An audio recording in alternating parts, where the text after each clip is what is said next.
What's up? It's Marvin of the Miles Ahead podcast. As you guys can see, I'm out of this world in terms of the competition. I'm miles ahead of it, as well as you guys already do know that the content is going to be miles ahead of the situation. And not to mention, this content is definitely going to be out of this world for sure.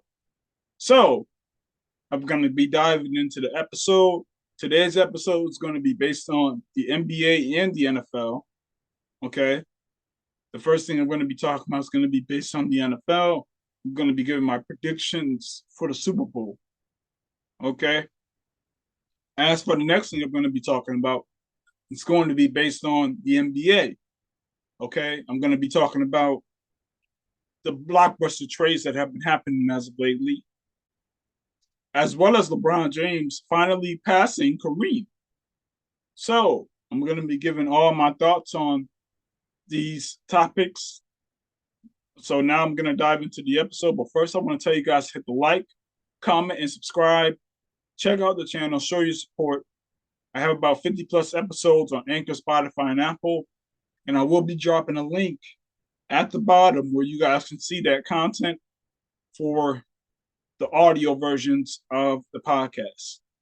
So, so the first thing I'm going to be talking about is going to be about the Super Bowl. I'm going to be giving my predictions for the Super Bowl.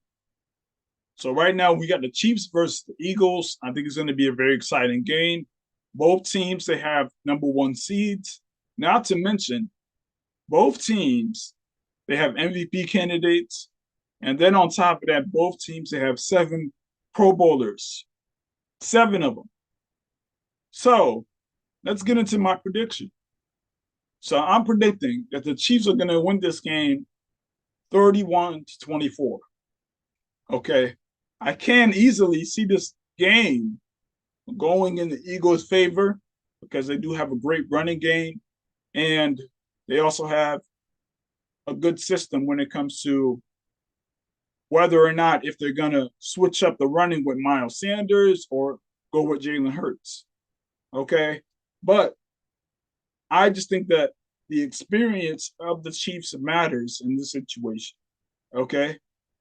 They have a lot of players who have been on both the losing side and the winning side. And they both know what it takes to be able to get a victory. Okay. And that is specifically what Andy Reid, comes with. Okay. He knows what it's like to lose and he knows what it's like to win. Okay, in the Super Bowl. Now, Nick Sirianni, he may not know exactly what to do within these types of situations. Okay. So the mistakes that I'm going to be expecting from this game is most likely going to be on the Eagles. Okay. Now, as far as the quarterback play, obviously Patrick Mahomes, he's the better quarterback and he's the better thrower of the football. Okay. I do feel like 2 weeks' time of rehabbing the injury, it's definitely going to help with Patrick Mahomes in terms of his mobility and also him being able to stand in the pocket and throw the football. Okay. And when it comes to Jalen Hurts, on the other hand, with his shoulder injury, I think that it was very tough to be able to tell how healthy that he is from last game. Okay. He's going to have to throw the football through the air. It can't just be slants and him running the football or things of that nature for them to be able to get this victory. He has to throw the football through the air. Okay. So I definitely think this is going to be a very entertaining game, though. Okay. But as for the defenses, okay, the Eagles defense, they have not faced anybody of Patrick Mahomes' caliber throughout the whole season. Okay. They went up against Jared Goff, okay, who is elite. Okay. He had a very great season. He scored 30 plus points on the Eagles. Okay. Then we could go to Aaron Rodgers. He scored 30 plus points on the Eagles. Okay? So that's what's been happening on the Eagles defense when they go up against an elite quarterback. Okay? Now they definitely do have great cornerbacks. Okay? They have a great front four. With BJ Graham, they got Fletcher Cox, they got CJ Gardner Johnson, and they also got, Blankenship. So they got some guys on this roster. And I'm not gonna say that it's going to be a blowout. Okay. They're going to make it difficult. Of course they are. Okay. They're gonna play their best football as they should. But when it comes to this quarterback, I just think it's gonna be a different game. Okay. Yes, the Chiefs, they are missing McCole Hardman. Okay. But guess what? He has not been in the lineup since week 5. Okay. It's been a while since he's been in the lineup. The last game, he did catch 2 key passes. I'm not going to take that away from him. But the Chiefs, they were still able to be productive and get to where they are now without the services of McCole Hardman. Okay. And they are going to get 2 of their receivers back in Juju Smith-Schuster and also Kadarius Toney. Okay.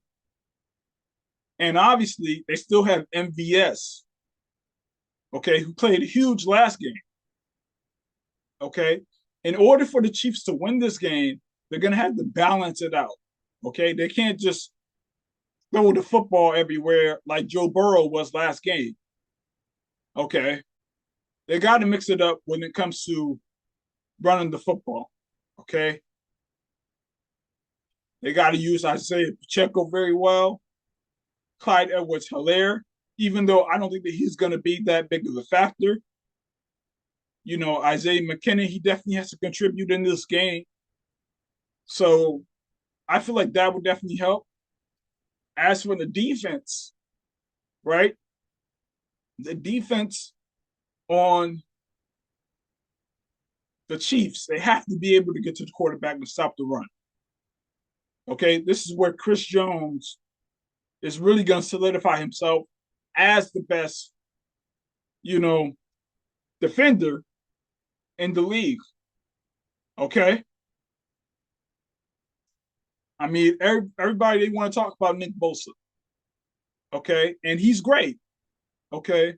But at the end of the day, he has yet to come away with the Super Bowl off of his, dominance.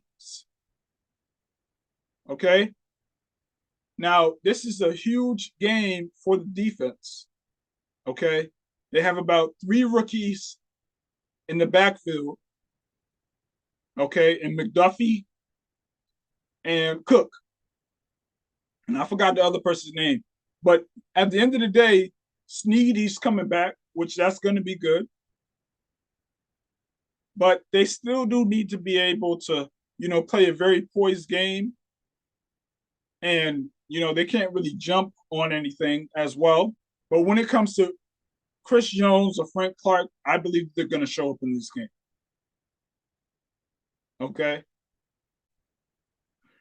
As far as Travis Kelce, I think that he's going to do his thing. And I feel like he's going to definitely have a great game. It's going to be very tough for them to stop Travis Kelce from catching the football. Okay. He knows what time it is. So does Patrick Mahomes. So, as far as the Eagles, they have a great offensive line. Okay. I'm pretty sure that Jason Kelce is going to make it very tough on the Chiefs to be able to get to the quarterback. Okay. I think they have the best offensive line in the league. They do. Okay. So that's where the Chiefs have to be able to stop players like Devontae Smith and AJ Brown from going off. And I believe they will. I don't believe that they're gonna have a huge game in this game. I don't believe they're gonna be able to have 100+ yards in receiving. I don't see either one of those guys doing that. Okay. I think that the Chiefs are gonna show up, okay, for the moment. And I believe they're gonna know what time it is. Okay. So obviously there's a lot of key factors in this game. You got Andy Reid versus former team. Okay. You got Travis Kelce versus Jason Kelce. But at the same time, they're not really going up against each other, defense versus offense at all. But I'm pretty sure that they're going to be playing their best football. And then you got two black quarterbacks going against each other. So I think it's going to be a fun Super Bowl. Now, can I see the Eagles coming out with this victory? Yes, I can. I can see that happening. All right. I would not be shocked if that was to happen. I mean, they definitely do have a great team when it comes to defense and on offense. Okay. But again, I think that the thing that's going to cost the Eagles is going to be the inexperience, not to mention Jalen Hurts' shoulder. He's going to have to use it at some point, whether if it's throwing the football or if he has to run and hit somebody. Okay, to be able to get the extra yardage. Okay, so to me, like I said, I'm just gonna have to go with the Chiefs, 31-24. Okay, I'm expecting for a great game. So the next thing I'm going to be diving into some of these trades that's been happening. The Nets, they traded Kyrie Irving, okay, in exchange for Dorian Finney-Smith, who's a great defender. Not to mention, they also traded Spencer Dinwiddie. Okay, now the Mavericks, they got better offensively. Okay, but as far as defensively, they took a steep decline. Okay, I think that this is a very good situation for the Mavericks. Okay, the Nets owner Joseph Tsai, he had the chance to, trade Kyrie wherever that he wanted to go. When it came to him wanting to go to the Lakers or the Clippers, he chose the Mavericks. So obviously, as the owner, he had the right to do that. And I'm pretty sure that Kyrie Irving, he's definitely happy he's away from the drama that was happening in Brooklyn. Okay. I heard that there had to be some incentives in order for him to be able to get the max contract that he wanted. So now he gets the chance to be able to show how good he is in a better organization in terms of,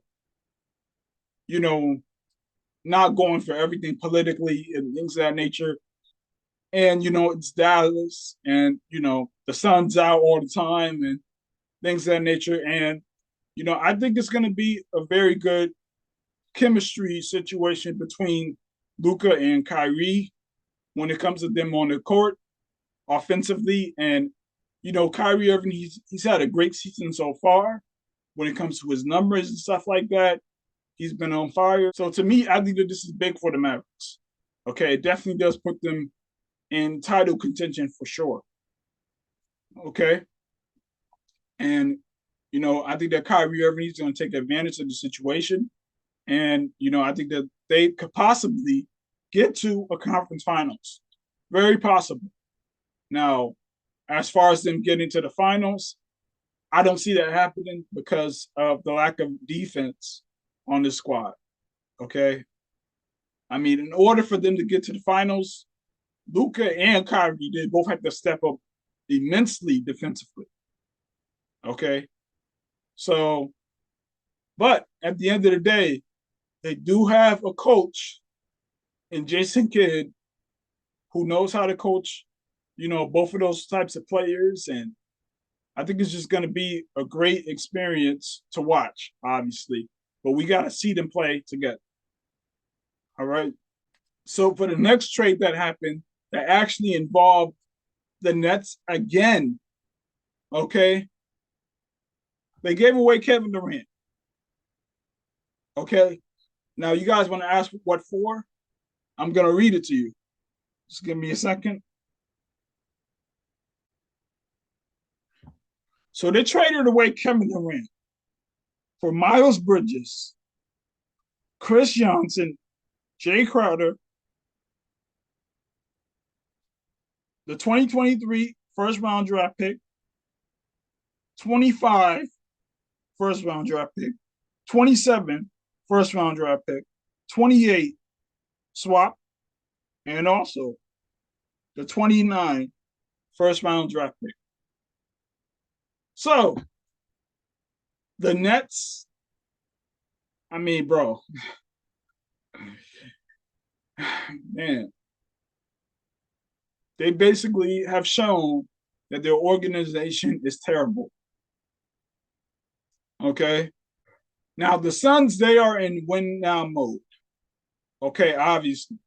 But the Nets, the backlash from the situation is they're never going to win a championship. Okay. Now they do have some very good prospects in Cam Thomas, and they are going to group him with Miles Bridges. Okay. Now I feel like this is going to be very good squad. I think they could potentially go to a second round, possibly, because of the head coach switch. Okay. So to me, I think that this is a good squad. But as far as them, having box office types of players and stuff like that, Kevin Durant, he's box office. Kyrie Irving, he's box office. Okay. The only reason why that Kyrie Irving and Kevin Durant even went to the Brooklyn Nets is actually because of Kyrie Irving. Kyrie Irving brought the Brooklyn Nets Kevin Durant. Okay? If anything, Kevin Durant, he would have been on the Knicks. But hey, the Nets, they showed that they are an idiotic organization. Okay? Now, I do think that their coach is going to have them in playoff contention for sure. For sure. He's been coaching great and stuff like that. And, obviously they did blow it up, which was supposed to be expected. I expected for that to happen in terms of, once Kyrie Irving left, of course, Kevin Durant is going to leave right after him. Now, they weren't going to go on the same team again, but I knew that Kevin Durant, he was going to go to wherever kind of squad that he wanted to go to. Now, as far as Kevin Durant, in this case, bro, this is awesome with Kevin Durant. He's been playing great all season long. And, he's been in MVP contention at a certain point within this season. Not to mention, this just proves that, Kevin Durant, he's just an assassin. Okay? He is an assassin. Okay? He can play in any system. Okay? He could play well as a great ISO scorer. Okay? He can also play well as an off-ball shooter. Like, he could do it all. Okay? And he was averaging 30 before he left in terms of his injury. Right? And basically, Joseph Tsai, he gave up, two of his franchise players. And it's like, for what? They had a chance of going to the finals and contending in the finals for the Nets. Okay? Kevin Durant, he's the greatest complimentary player of all time. Okay? And second would probably be Kareem. And if they win a championship this year, I mean, it's definitely going to be huge for his legacy. All right? Because guess what? He's definitely not, somebody who's going to lead his own team. Okay? But he will be that guy who is somebody who could take you over the top. That's the type of play that Kevin Durant is.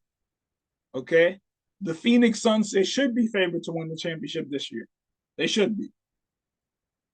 Okay? Now, Chris Paul, he has a lot of choke in him.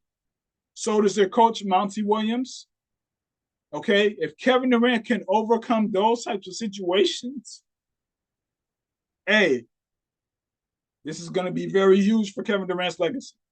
All right, they have DeAndre Ayton, okay, who's a baller. They got Chris Paul, who can still, provide some impact.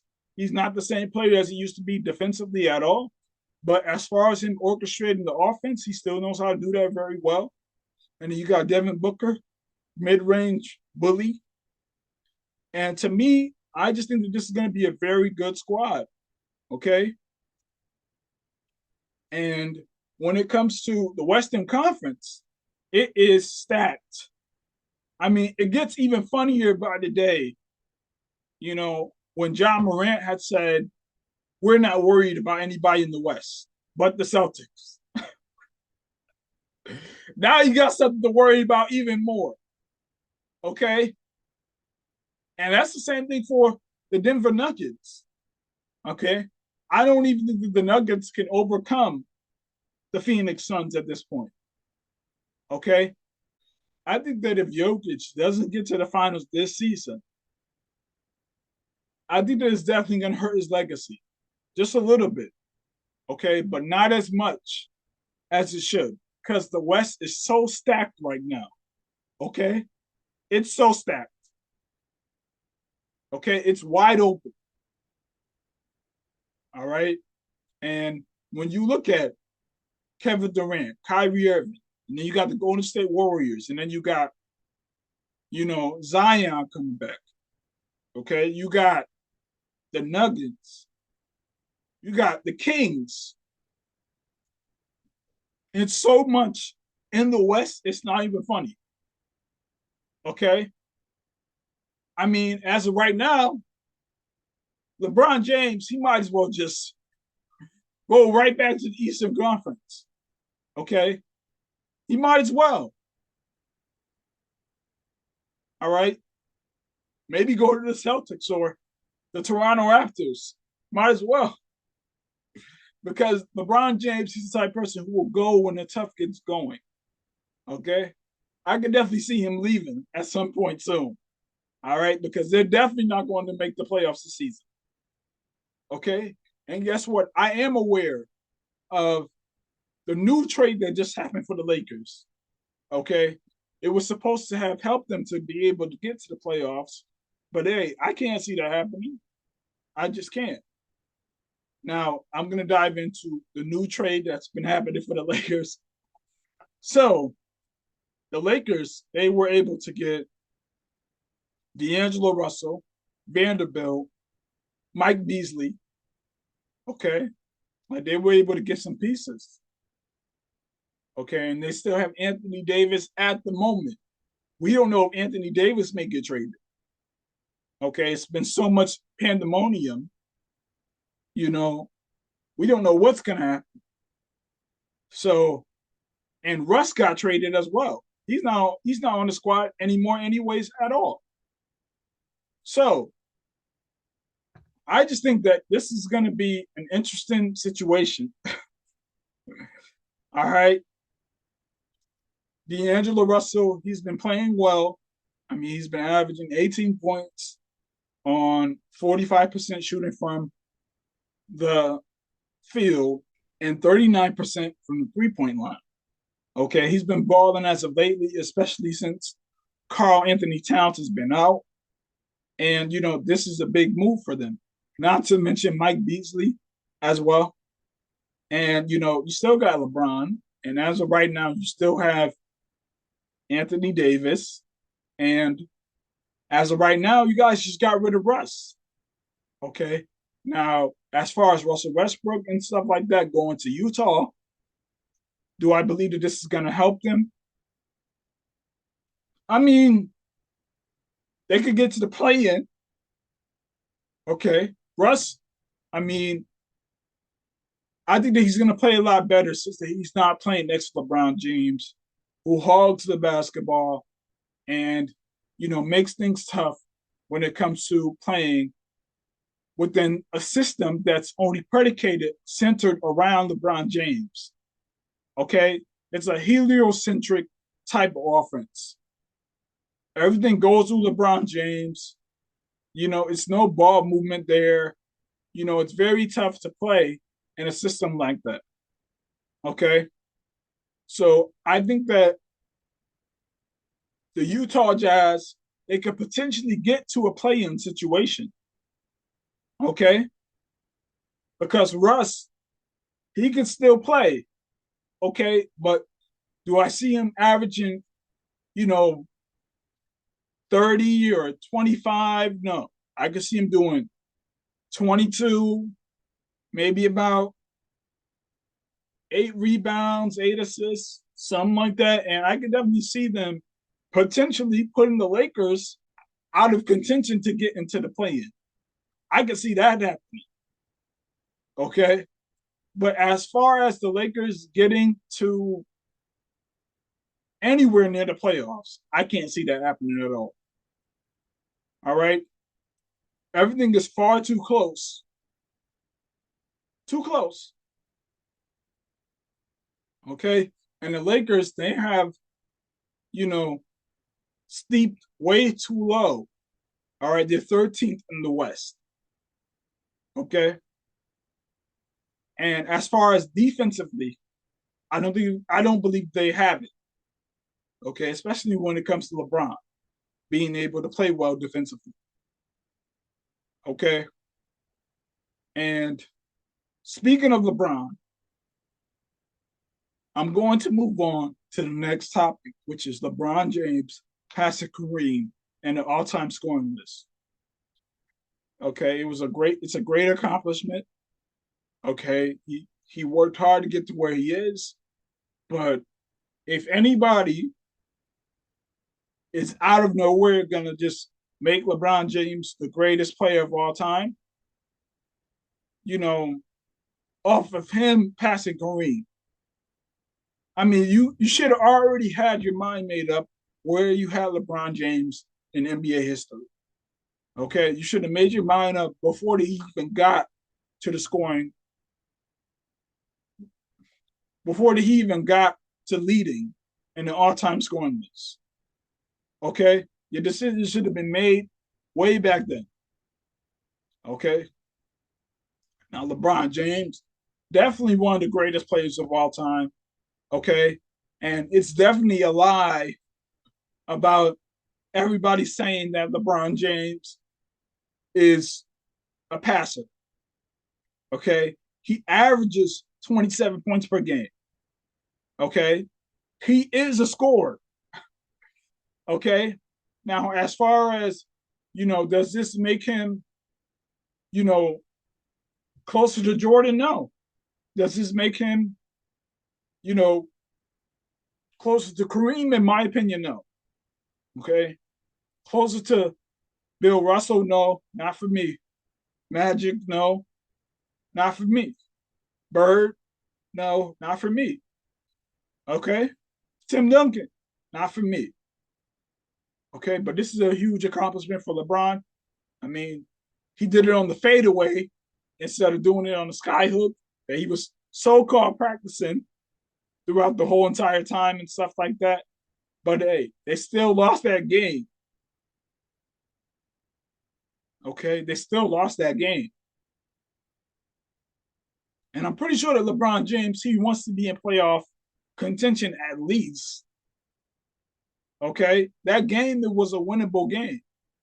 Anthony Davis, he wasn't getting the ball enough in this game. And, he was trying to win the game. So, but like I said, they still lost that game. And, this does put them out of playoff contention. If he doesn't get to the playoffs this year, right, it would have been once every 5 years that LeBron James get the championship. Okay, if he doesn't win the championship this year, which he's not, okay, it would have been once every 5 years that LeBron James wins the championship. Okay, that's 20 years. All right. Now, Karl Malone, he's top 3. in scoring all time, right? And I think he's number 2 in rebounds. But nobody says Karl Malone is the greatest player of all time. Larry Bird, he's top 16, I believe, in points all time. Nobody says that Larry Bird is not top 10. Nobody says that Larry Bird is top 7 all time. Nobody says that he's not those things. Michael Jordan, it's a lot of cumulative stats that he doesn't lead in all time. Okay? But guess what? He also is not going to be taken off of that mantle of being considered the greatest of all time. Bill Russell, he's not, the all-time leader in blocks or anything like that, because during that time, they was not recording blocks as a stat during that time. But nobody's not saying that he's not in the top 10. Okay? Now back to LeBron James in this Western Conference that's deep. Okay? If Kevin Durant wins a championship, or if Steph Curry wins a championship, it's not looking good for LeBron James and his legacy. Okay? It might go lower. It might. Okay? I have LeBron James at 7 all time. Okay? Now guess what? You can mix up LeBron James with Larry Bird and Magic Johnson. A case could be made that, you could take LeBron James over those players. Okay? You can make that case. All right? Larry Bird, during his time, he went up against the best competition at the small forward position. He did. Okay? Now, Magic Johnson, like I said, he's 5-4 in the finals. He went to the finals 9 out of 12 years. Okay. As far as LeBron, he's a problem. Okay, but he played in a weak Eastern Conference throughout most of his career. All right. Now, when it comes to, if Kevin Durant wins multiple championships, if Steph Curry wins another one within these next couple of years, they're both in the same era as LeBron James right now for the last 10 years. I mean, I don't know, how LeBron James' legacy continues to get enhanced. Every year that he passes somebody in total stats. Okay? I don't understand how LeBron James, every year, he's either considered number 2 all time or number 1 all time. Okay? I think that he should be taken now a couple of notches. I don't care if he's at 5 or 6. Okay? Now when Tim Duncan, on the other hand, he beat LeBron James 2 times. Okay? And if it wasn't for Ray Allen hitting the 3, okay, which was huge for LeBron James' legacy, Tim Duncan, he would be 3-0 against LeBron James all time. Okay? And when it comes to, LeBron James, like I said, he's an all-time great. Okay? But he always loses to teams that run an actual system. Okay? He has a high basketball IQ. Okay? But teams that play together, they always end up beating LeBron James. In 2014, that was an old Tim Duncan. Old Tim Duncan. Okay? In 2011, that was the greatest meltdown of all time from LeBron James. All right. Now, it just makes things even worse for LeBron James because he's not going to be in the playoffs this year. He will not make the playoffs this year. Okay. So, yes, this is great in terms of, him being able to get to this point. Okay. It's great. Okay. But he's still in the league. Okay. And to me, I don't think that LeBron James should make, the All NBA team this year. He shouldn't. He should not have made it last year either. Okay. And, a part of the reason why he's making the All NBA team is because of the quote unquote media and also the inflated numbers that he puts up. Okay. Like I said, LeBron James, he's great. Awesome. Okay. At one point, he definitely was the best player in the world. He definitely was. 2016, I'll give it to him. Okay. 2017, a case could be made that he was the best player in the world. 2020, same thing. Case can be made. Okay. But at the end of the day, I just don't get why, people they want to exclude everything that's been happening this regular season. They're not winning enough games. Okay. I mean, that's like, for example, I've been hearing that Manny Pacquiao has been talking about fighting Earl Spence and maybe, Crawford or something like that. Okay. If you're not officially retired, the boxers who are, you know, great in their field and stuff like that, and you're calling out and stuff like that, they are going to box you just like you were when you were younger. Okay? It's going to be the same type of competition. All right. But guess what? Those boxers, they got even better. Okay. So what I mean is those fighters that are not going to view Manny Pacquiao any differently. Okay. They are definitely going to knock out Manny Pacquiao.